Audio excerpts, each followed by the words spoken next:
श्री गणेशाय नमः। अंतस यात्रा के सभी साधकों को संकष्टी श्री गणेश चतुर्थी की बहुत बहुत हार्दिक शुभकामनाएं। गणपति बप्पा हम सबके संकटों का निवारण करें। श्री जगदम्बा दुर्गा दैवीय नमः। माँ जगदम्बा हम सब पर अपनी कृपा बनाए रखें। गजाननं भूतगणाधिसेवितं कपित्थजम्बूफलचारुभक्षणं उमासुतं शोकविनाशकारकं नमामि विघ्नेश्वरपादपङ्कजम्। ओम विघ्नहर्ताय नमः। वैसे तो चतुर्थी हर महीने में आती है और बहुत से लोग श्री गणेश जी की पूजा एवं व्रत भी करते हैं। भगवान गणेश जी अपने भक्तों को शुभ लाभ, सुख, समृद्धि का आशीर्वाद देते हैं और साथ ही भगवान गणेश जी उन्हें जीवन में सभी बाधाओं से बचाते हैं। चतुर्थी के दिन गणेश जी की उनके 12 नामों से पूजा करनी चाहिए। श्री गणेश जी के 12 नाम क्रमशः वक्रतुंड, एकदंत, कृष्णपिंदाक्षम, गजवक्त्रम, लंबोदरम, विकट, विघ्नराजेंद्रम, धूम्रवर्णम, भालचंद्रम, विनायक, गणपति और गजानन। हिंदू धर्म में माघ मास में पड़ने वाले चतुर्थी या तिलकुट चौथ का व्रत भगवान गणेश जी को समर्पित होता है। इसे संकष्टी चतुर्थी, तिल चौथ, गणेश चौथ, माघी चौथ, तिलवा, तिलकुट चौथ आदि नामों से भी जाना जाता है। तिलकुट चौथ का व्रत चंद्रमा को अर्घ्य देने के बाद ही पूर्ण माना जाता है। यह व्रत पुत्र की दीर्घायु के लिए महिलाएं करती हैं और आजकल तो पुत्र और पुत्री दोनों एक समान हैं। इसलिए हमें अपनी संतान की रक्षा हेतु, संतान के संकट हरने हेतु भगवान विघ्नहर्ता से कामना करनी चाहिए और ये व्रत हमें करना चाहिए पूरी श्रद्धा के साथ। वर्ष में प्रत्येक माह में 2 चतुर्थी आती है, जिसमें एक कृष्ण पक्ष की और दूसरी शुक्ल पक्ष की। कृष्ण पक्ष की चतुर्थी को हम संकष्टी चतुर्थी कहते हैं, वहीं दूसरी यानी शुक्ल पक्ष की चतुर्थी को हम विनायक चतुर्थी कहते हैं।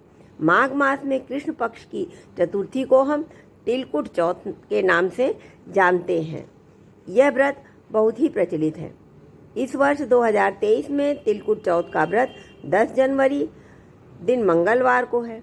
इस दिन भगवान गणेश जी की पूजा की जाती है और भगवान से परिवार के सारे संकट दूर करने की प्रार्थना की जाती है, क्योंकि बाबा तो विघ्नहर्ता है। हमारे यहाँ इस दिन महिलाएं अपने पुत्रों की लंबी आयु व खुशहाल जीवन के लिए व्रत करती हैं।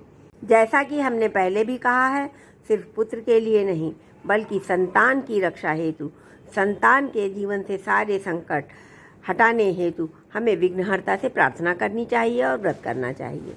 वैसे तो चतुर्थी प्रत्येक माह में आती है, लेकिन माघ मास की चतुर्थी का विशेष महत्व है। पुराणों के अनुसार श्री गणेश जी ने इस दिन बाबा शिव व माँ पार्वती की परिक्रमा की थी। परिक्रमा कर माता पिता से श्री गणेश जी ने प्रथम पूज्य का आशीर्वाद पाया था।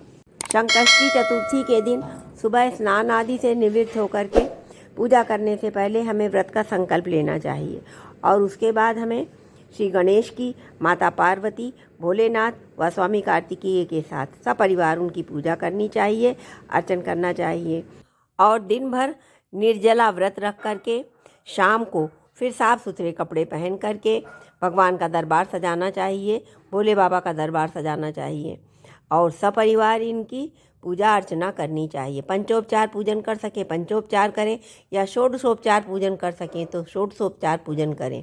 इस सब के बारे में हमने अपने पहले वीडियो में बताया भी है और गणेश चतुर्थी की पूरी पूजा विधि हमने बताई है।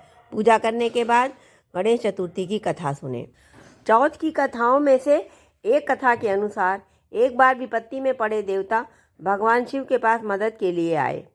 तब भगवान शिव ने अपने दोनों पुत्रों यानी स्वामी कार्तिकेय जी से और श्री गणेश जी से पूछा कि तुम दोनों में से कौन देवताओं की मदद करेगा या उनके कष्टों का कौन निवारण करेगा। तब श्री कार्तिकेय जी ने स्वयं को देवों का सेनापति बताते हुए देवों की रक्षा करने को कहा। तब भगवान शिव जी ने गणेश जी की इच्छा पूछी तो उन्होंने कहा कि मैं बिना सेनापति बने ही इनके संकट दूर कर सकता हूँ। इस पर महादेव जी ने दोनों की परीक्षा लेने की मंशा हेतु दोनों को पृथ्वी की परिक्रमा करने को कहा और कहा कि जो पहले परिक्रमा पूरी करेगा उसी को यह कार्य दिया जाएगा। यह सुन कार्तिकेय जी पृथ्वी की परिक्रमा के लिए निकल गए, लेकिन गणेश जी ने अपने माता पिता की 7 परिक्रमा की और कहा कि माता पृथ्वी का स्वरूप है, वह पिता आकाश के, और माता पिता के चरणों में समस्त तीर्थ निहित हैं।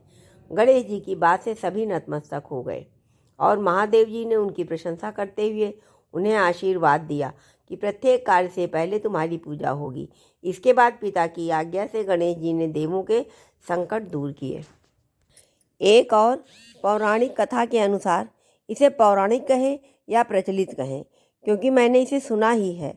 इस कथा के अनुसार सतयुग में महाराजा हरिश्चंद्र के नगर में एक कुम्हार रहता था। एक बार उसने बर्तन बनाकर आवा लगाया, पर आवा में बर्तन पक ही नहीं रहे थे। बार बार बर्तन कच्चे रह जाते थे। बार बार नुकसान होते देखकर उसने एक तांत्रिक से पूछा तो उसने बलि देने की बात कही। तो उस कुम्हार ने एक विधवा स्त्री के बच्चे की बलि दे दी, यानी उस बच्चे को भी आवा में बंद कर दिया। वो संकष्टी चतुर्थी का ही दिन था। उस लड़के की माता जी ने उस दिन गणेश जी की पूजा किया था। बहुत ढूंढने के बाद भी जब वो बच्चा नहीं मिला तो उस माँ ने अपने बच्चे की रक्षा हेतु, बच्चे के संकट दूर करने हेतु शाम को पूजा करते समय भगवान गणेश जी से प्रार्थना की। सवेरे कुम्हार ने देखा कि वृद्धा का पुत्र तो जीवित था। डर कर कुम्हार ने राजा के सामने अपना पाप स्वीकार कर लिया। राजा ने वृद्धा से इस चमत्कार का रहस्य पूछा तो उसने श्री गणेश पूजा के विषय में बताया। तब राजा ने संकष्टी चौथ की महिमा को मानते हुए पूरे नगर में श्री गणेश जी की पूजा करने का आदेश दिया।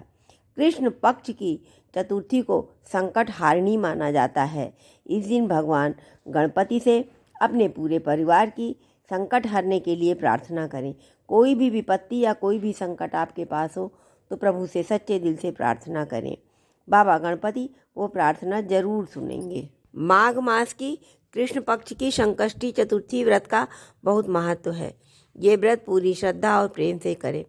भगवान गणपति ने जैसे देवताओं के संकट दूर करे, जैसे उस वृद्धा माँ के बच्चे की रक्षा की, वैसे ही भगवान हम सबके संकट दूर करें। ओम गम गणपतये नमः। ओम विघ्नहर्ताय नमः।